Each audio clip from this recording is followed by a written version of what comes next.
Hace unos momentos escuchó usted la noticia de la invalidez de este decreto en el que la Guardia Nacional pasa a manos de la Secretaría de la Defensa Nacional por mayoría de votos de los ministros de la Suprema Corte de Justicia de la Nación. Pero ¿cuáles son los alcances? ¿Qué va a pasar con la seguridad pública? ¿Qué nos dice esta decisión? Bueno, pues para hablar de este tema, saludo con mucho gusto a nuestro director editorial Raúl Frías Lucio y al analista de Meganoticias Víctor Hugo Hernández para poner el tema sobre la mesa. Caballeros, es suyo el espacio. Muy buenas tardes, un fuerte abrazo para ambos. Gracias, Eduardo, qué gusto saludarte, muy buenas tardes. Víctor, qué gusto saludarte en el tema sobre la mesa. A ver, hace unos minutos parece que, bueno, no parece, ya es un hecho, sí, otro palo a, pues básicamente, decisiones del actual gobierno del presidente López Obrador. Sí, pero ¿cuáles son las implicaciones? A ver, vamos haciendo un poquito de historia, si me permites, Víctor, antes de escuchar tus análisis y tu comentario. Sí, hay que recordar que cuando llegó esta administración en el 2018, diciembre, para 2019, sí, es decir, en los primeros meses de la administración del presidente López Obrador, sí, se determina crear la Guardia Nacional. La Guardia Nacional, sí. Actualmente la Guardia Nacional tiene 128,000 elementos efectivos que, bueno, luego de que en este decreto del 9 de septiembre del 2022, del año pasado, sí, la Guardia Nacional forma parte de las Fuerzas Armadas, es decir, una Guardia Nacional que por ley, en el artículo 21 de la Constitución, debe ser de carácter civil. El gobierno decide que debe formar parte de las guardias de las Fuerzas Armadas. Y esto, bueno, pues generó cierta polémica, porque precisamente en el artículo 21 de la Constitución se señala que esta guardia debe ser de carácter civil, es decir, debe ser dirigida por un civil y debe ser desde luego administrada civilmente y nada que ver con los militares. Pero bueno, ya hemos visto que en esta administración sí ha habido cambios radicales de visión respecto al tema de los militares, siéndolos y convirtiéndolos en una de las fuerzas preponderantes, un pilar fundamental en el gobierno del presidente López Obrador. Y ahora, con la decisión que hoy toman 8 ministros de los 11, es decir, hubo 3 ministros que votaron en contra, 8 ministros votan a favor de que la Guardia Nacional siga siendo civil y le dan palo, como se dice, precisamente a esa iniciativa del presidente López Obrador. A ver, Víctor, ¿cómo lo vamos viendo? Mira, de alguna manera podría pensar, Raúl, que volvemos al orden, ¿no? Porque íbamos a contrapelo de las tendencias mundiales, incluso de América Latina, en donde prácticamente todos los países de América Latina han apostado más a la formación de policías civiles y siempre alejados del ámbito militar. Sus razones las tienen de sobra, tú lo sabes igual que yo, la historia de América Latina está plagada de golpes de Estado y saben muy bien de lo que hablan y los esfuerzos que hacen por mantener dentro de lo civil a las policías actuales. Creo que es el camino correcto porque, pues caramba, así lo hacen prácticamente todos los países, ¿no? Estamos hablando de Argentina, Bolivia, Brasil, Chile, Colombia, Costa Rica, Cuba y una decena más de países más que han ido quitándole fuerza al ámbito militar y fortaleciendo sus policías civiles. Nosotros íbamos a contrapelo. El argumento del presidente era que si no se hacía así, corríamos el riesgo de repetir estructuras policíacas anteriores que habían demostrado una total corrupción debido a la ineficiencia, que hay algo de realidad, hay mucho de verdad, debido a la ineficiencia de los civiles para administrar el tema.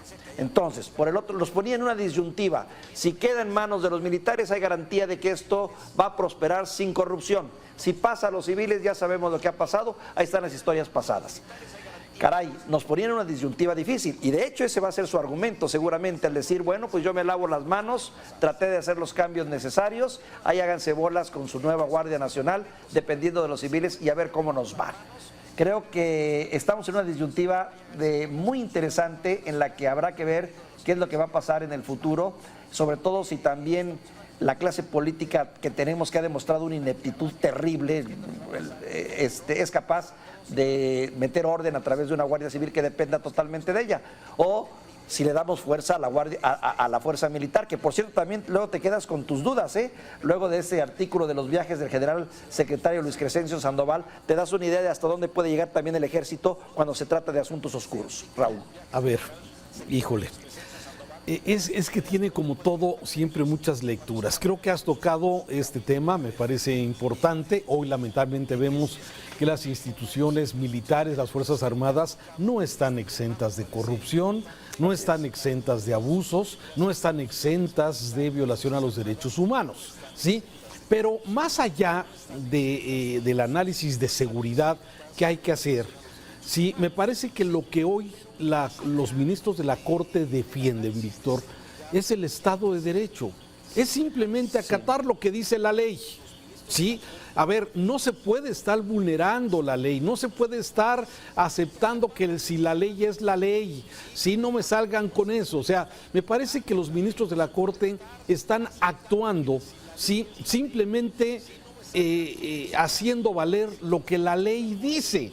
Ahora, si hay que cambiar la Constitución, sí, habrá que de alguna forma justificarlo, pero los ministros no encontraron, por lo menos 8 de ellos, no encontraron una razón para que el artículo 21 de la Constitución, que dice que las fuerzas, la fuerza de seguridad debe ser de carácter civil, ¿sí? Ahora, el presidente López Obrador, antes de protestar como ejecutivo, como presidente de este país, sí, él estaba a favor de llevar las Fuerzas Armadas, regresarlas a casa, a los cuarteles, regresarlos a los cuarteles.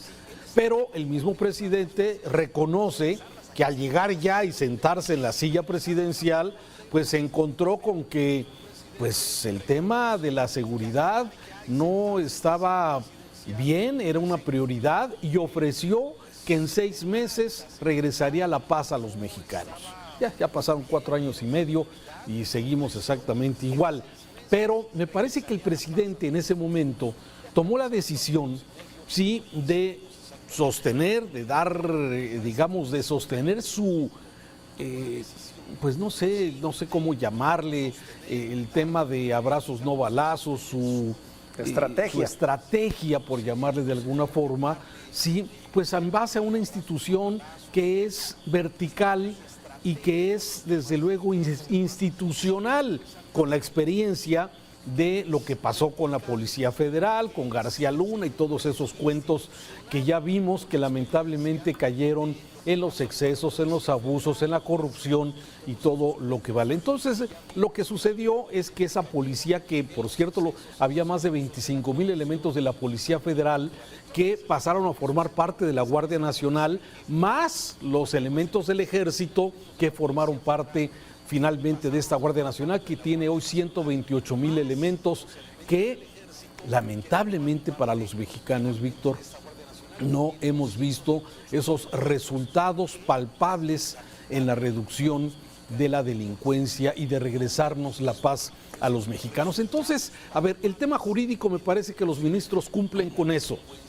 El problema es que ahora le están dando el pretexto perfecto al presidente para que en los próximos días nos va a decir, bueno, es que la estrategia de seguridad, el encontrar la paz, no se pudo porque los ministros, sí, pues no quisieron que la Guardia Nacional fuera administrada por las Fuerzas Armadas. No dudes que dentro de los pretextos que empezamos ya a escuchar por la falta de resultados para este sexenio, vaya a ser ese, ¿sí? Aunque me parece muy claro, Víctor, el tema de la seguridad en este país no está resuelto, ni con Policía Federal, ni con Guardia Nacional, ni con las Fuerzas Armadas, lamentablemente para nuestro país y para todos los mexicanos. A ver, acabas de hacer una radiografía extraordinaria, acabas de hacer una sinopsis muy interesante de cómo ha sido la evolución de nuestro problema en cuestión de seguridad, Raúl, teniendo como ariete precisamente las fuerzas militares y la Guardia Nacional. Entiendo también el aspecto que señalas y que se privilegia en este caso, que es el Estado de Derecho, respetar la Constitución, respetar las leyes. El punto es también, ya siendo pragmáticos y prácticos, estamos realmente, independientemente del proceso, de la estructura legal que tenemos las herramientas necesarias para enfrentar el tema de la delincuencia en este momento, con nuestros instrumentos legales y con nuestros instrumentos prácticos de policía. Híjole, ahí está también el otro punto, cuando la ley en cierto sentido choca con una realidad. No con esto quiero decir que se vale violar la ley, porque yo soy partidario de las instituciones y del respeto total a las leyes, y también coincido contigo, si no nos gustan esas leyes hay que cambiarlas por la vía formal, legal, como debe de ser. Sin embargo, también hay una realidad que no la podemos negar. Con las leyes actuales que tenemos no hemos podido enfrentar el tema de la inseguridad. Nos ha rebasado.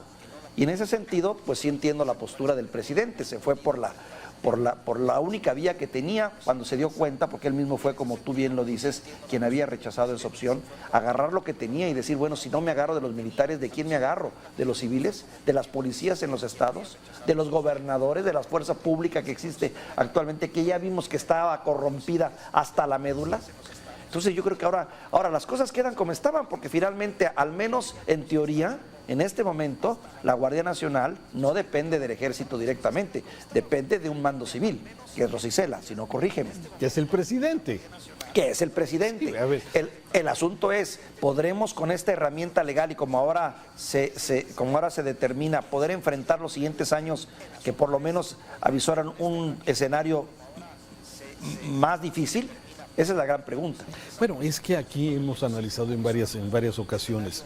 Sí, a ver, el tema de crear guardias nacionales, gendarmerías, policías nacionales, como pasa en muchas partes del mundo, sí, ha resultado cuando hay una buena coordinación. El tema es que aquí hemos dejado un flanco muy débil, que es el de las policías municipales, el de las policías estatales. Ese flanco se ha quedado completamente abandonado a su suerte, ¿sí? Y ese flanco es el que debería de alguna forma ser el primer vínculo de seguridad con los ciudadanos. Entonces, a ver, ¿con qué empiezas? ¿Con policías municipales? ¿Con policías estatales o con una Guardia Nacional, que en términos generales debería ser ese principio? Pero fíjate que yo difiero en algo contigo en la parte de la Guardia Nacional. La Guardia Nacional, sin duda hoy, como parte de las Fuerzas Armadas, hasta hoy, que los ministros de la Corte toman esta decisión, sí, tampoco ha resuelto porque venían acotados. Es decir, una estrategia. Me parece que el tema no es de capacidad. ¿Tú crees que los helicópteros, los aviones, las fuerzas, las armas del ejército, de las Fuerzas Armadas, es insuperable? No hay ningún grupo que pueda superar esto. Sin embargo, sí, la instrucción, la estrategia, el cómo enfrentar, me parece que ahí está la gran diferencia. ¿Y por qué te digo esto? Porque en los mandos, pues no se toma la experiencia, se toma al político amigo. Alfonso Durazo, secretario de Seguridad. ¿Dónde está hoy Alfonso Durazo? Como gobernador. Rosa Isela, una reportera venida funcionaria, y no porque sea reportera quiero decir que sí, no va en mérito, pero no es el perfil. ¿Qué experiencia tiene en este tema de seguridad? ¿Cuáles son exactamente sus cartas para poder de alguna forma hacer una buena secretaria de seguridad? Y por eso ha sido desplazada por el señor Luis Crescencio Sandoval, el secretario y todo lo que es la estructura militar. ¿Por qué? Porque mejor que se dedique a como el presidente muchas veces le encarga otras cosas, ¿sí? Que no precisamente cuestiones de seguridad. Entonces, me parece que tiene que ser, es una gran combinación de cosas. Y a mí lo que sí me preocupa, independientemente del tema jurídico legal, es que, ¿qué sigue después de esto? ¿Qué va a pasar? Fíjate, Raúl, que yo creo que es positivo, ¿eh? Lo que hoy se decidió es positivo. Primero, porque de alguna manera nos aleje esa sombra que ya la teníamos encima y que habíamos hablado de ella, la preocupación siempre de una bota militar, ¿no? De la militarización de este país con los riesgos que esto conlleva. Independientemente de que el presidente nos hubiera dicho que el ejército no es como los otros ejércitos de América Latina, que es un ejército del pueblo y que siempre va a estar con las instituciones, ya sabemos también los excesos donde pueden llegar a caer, la opacidad con la que se mueven, el poder que tienen actualmente, que en cualquier institución puede convertirse en una cuestión de peligro, independientemente, y más si es en manos de militares. Creo que esto da la posibilidad real de que podamos voltear a ver ahora sí la formación de una policía más ciudadana, más acercada a lo civil, fortalecer las policías locales, incluso aprovechar la Guardia Nacional como tal y darle un corte más civil, más que militar, y con ello encontrarle solución a este problema que no le hemos hallado la salida. Esa es mi visión, no sé qué tan jalada de los cabellos esté, Raúl. No, la veo bien y me parece que el presidente ha tenido en varias oportunidades, digamos, el corregir la estrategia de seguridad, ¿sí? Pero por alguna razón, ¿sí? No lo ha decidido. Por alguna razón sigue con esta misma estrategia. Claro que en la práctica ha cambiado. Hoy vemos que hay más actividad, hoy hay detenciones, hoy se anuncia laboratorios confiscados. Al principio no se sabía nada, es más, el presidente lo anunció que no iba a haber ya persecución de nadie.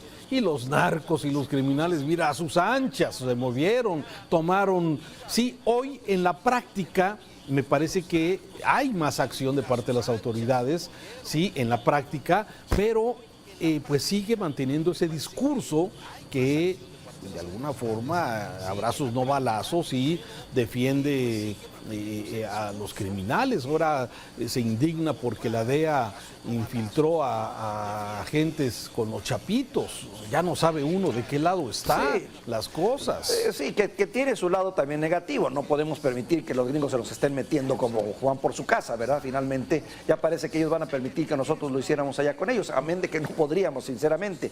Pero también creo que también debemos defender cierta distancia en este asunto. No, a mí no me cabe la menor duda. Mi postura, Raúl, es que creo que esto es positivo. No acabo de entender la tuya. Entiendo las dudas, que son las mismas que yo comparto, y los temores son los mismos que compartimos, pero no me quedó claro si consideras positiva esta decisión que ahora se acaba de dar a conocer. Fíjate, lo veo desde el punto de vista legal, sin duda, muy positivo. Desde el tema de vista práctico, me parece que mientras sigamos con la misma estrategia, y estoy pensando en la seguridad de los mexicanos, ¿sí? Claro. No creo que las cosas vayan a cambiar mucho desde ese punto de vista, a menos que esto dé pie para que se pueda hacer un reanálisis de la estrategia de seguridad, como tú lo decías, en donde se involucra ahora sí al eslabón más débil, que son las policías municipales, darles la fuerza, fortalecer los ministerios públicos, las fiscalías locales, y que empecemos con una dinámica de una impartición de justicia, que el que la hace la paga, que el que comete un delito sea sancionado. Eso es exactamente lo que se requiere, pero si seguimos con la misma simulación que ha habido hasta ahora con el tema de la impartición de justicia, pues simplemente no veo una razón para celebrar de alguna forma que esto continúe de alguna forma dentro o fuera del ejército, mientras la estrategia no cambie en ese sentido. No, y además no perder de vista, mi querido Raúl, de que todavía falta entrarle a las fiscalías, entrarle a las finanzas del crimen organizado, entrarle a la inteligencia, independientemente de que fortalezcamos policías locales, y también a la terrible corrupción que hay en la clase política, que está inmiscuida también en todos estos crímenes y que pues también forman parte del problema, Raúl. Víctor, gracias por tus comentarios aquí en el tema sobre la mesa. Un saludo, y va a dar para mucho este tema, Raúl? Va a dar todavía para rato. ¿Sí?